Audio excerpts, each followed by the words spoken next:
आप बताइएगा जब रेडी है।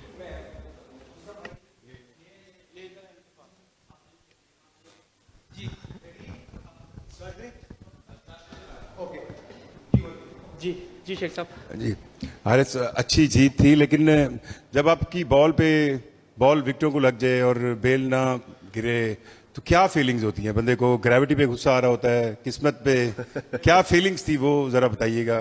फीलिंग्स मैंने जाके दोबारा चेक किए हैं स्टैम्प्स, आपने शायद देखो।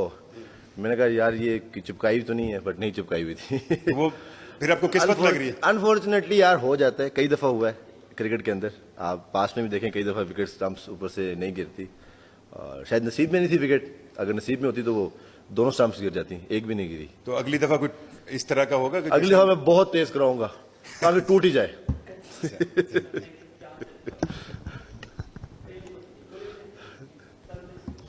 हारिस, अभी रिसेंटली पाकिस्तान ने T20 वर्ल्ड कप खेला। एशिया कप में शायद 1-2 ओवर आपके अच्छे नहीं गए, जिस वजह से आपको बिठा दिया गया और अब वर्ल्ड कप आप नहीं खेले हैं। वनडे में जरूर आप बांग्लादेश गए हैं, तो इस PSL को आप टारगेट कर रहे हैं कि T20s में जो सिलेक्टर्स या फैंस जो चाहते हैं हारिस रऊफ T20 में हों, या आप खुद टारगेट कर रहे हैं इस PSL से उन चीज़ों को प्रूव करके वापस पाकिस्तान की T20 टीम में आने के लिए? देखिए, मैं हमेशा कोई भी मैच होता है और कोई भी टूर्नामेंट हो, उसको एज अ अपॉर्चुनिटी लेके चलता हूँ। और नो डाउट आपके पास एक अपॉर्चुनिटी दोबारा होती है, आप जाते हो, अपनी चीज़ों पे काम करते हो। सम टाइम आपको ब्रेक की भी ज़रूरत होती है, आपसे उस तरह की परफॉर्मेंसेज नहीं होती जिस तरह की अवाम चाहती है या मैनेजमेंट चाहती है। और अगर एक आध मैच में नहीं भी हुई तो हो जाता है एज अ प्लेयर आपसे, बट स्टिल आप अपने आप को बैक करते हो और हमेशा अपनी स्किल्स पे बिलीव है यार। और अल्हम्दुलिल्लाह ऑल ओवर द वर्ल्ड जाके लीग्स खेलता हूँ और हमेशा आउट करके देता हूँ टीम्स के अंदर। टीम्स ने मुझे रोल्स दिए होता है कि यार आपका ये प्लान है और विकेट्स लो, अटैकिंग बॉलिंग करो, और हमेशा उसको मैंने 7 साल हो गए T20 क्रिकेट खेलते हुए उसी चीज़ को बैक किया। और मेरे ख्याल से इसीलिए सारी टीमें बुलाती भी हैं कि यार ये जिस तरह को उनको चाहिए मिडिल ओवर में आके विकेट्स लेके देना, सबसे मुश्किल काम है यार मिडिल ओवर में आके विकेट निकालना। और टीमें वहीं पे जाके जो सी हैं, मोस्ट ऑफ द टाइम आपको नज़र भी आता है कि वो लैग कर जाती हैं।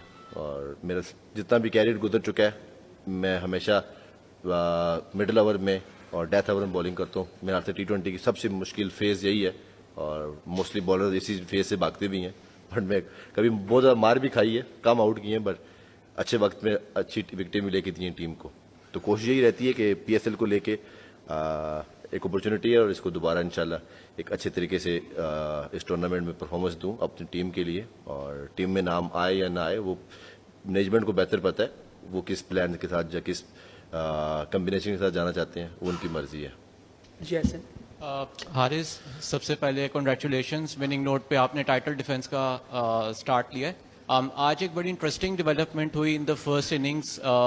जो बॉल है उसका कलर रेड होना शुरू हो गया। वो मेरे ख्याल से शायद हैदराबाद की किट है, उसकी वजह से वो कलर आ रहा था। और फिर 15th ओवर के बाद हमने देखा कि वो बॉल भी तब्दील कर दिया अंपायर्स ने।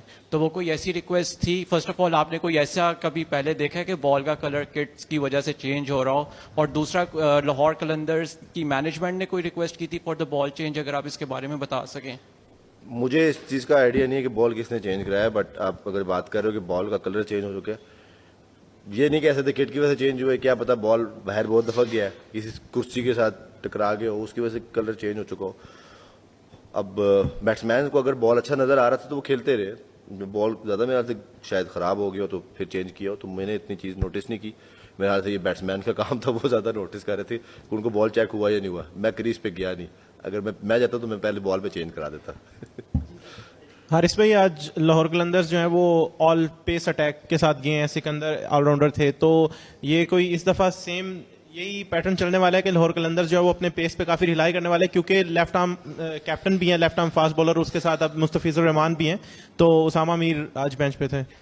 देखिए, आप अगर हमारी बॉलिंग लाइनअप देखेंगे और इस तरह की आपको बॉलिंग लाइनअप मेरे ख्याल से इंटरनेशनल क्रिकेट में भी नज़र नहीं आती टीमों के पास।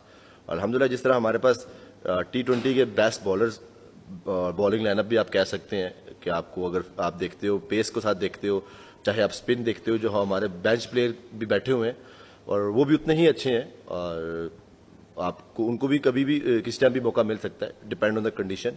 आज हमें कंडीशन लगी कि यार हम 4 पेसर के साथ जाएं। उसामा को हमने बाहर बिठाया, but Usama you know that कि वो जिस तरह का T20 का बेस्ट बॉलर है, और आगे भी देखेंगे किस कम्बिनेशन से चलते हैं। और हमेशा जो भी टूर्नामेंट होता है वो बॉलिंग जिताती है, तो हमारी एज अ लाहौर के अंदर की हमेशा यही थिंकिंग रहती है कि वो अपनी बेस्ट बॉलिंग खिलाए। हारिस भाई, फ्लैट ट्रैक था, फ्लैट ट्रैक के ऊपर आपने भी अच्छी बॉलिंग किया, आपके साथ मुस्तफीज ने भी अच्छी ये बॉलिंग मैं नहीं कहता था फ्लैट ट्रैक था। तो मुस्तफीज की बॉलिंग को किस तरह देख रहे हैं? 4 ओवर और 19 रन उन्होंने दिए हैं। यार मुस्तफीज, आप नो डाउट यार ऑल ओवर द वर्ल्ड वो जाके T20 लीग्स खेलता है, अपने उसने बांग्लादेश के लिए इतनी अच्छी परफॉर्मेंसेस दी हुई हैं, और हम एज ए लकी हैं कि हमारा वो बॉलिंग लाइनअप का हिस्सा बना है। और उससे भी आप ये नहीं कह सकते कि आप अगर उससे कुछ चीज़ें ना सीखो, तो मैं खुद भी उससे काफ़ी कुछ सीखने की कोशिश करूँगा कि यार उसका भी एक्सपीरियंस है, कुछ आपको ऐसी बात क्लिक कर जाती है। और मैं हमेशा कहीं भी जाता हूँ सीखने के लिए जाता हूँ, और सीखने का अमल कभी ख़त्म नहीं होता। तो कोशिश करते हैं कुछ ना कुछ नई चीज़, कुछ ऐसी बात आप सीख लो किसी से भी, तो आपके काम आ जाती है। All done.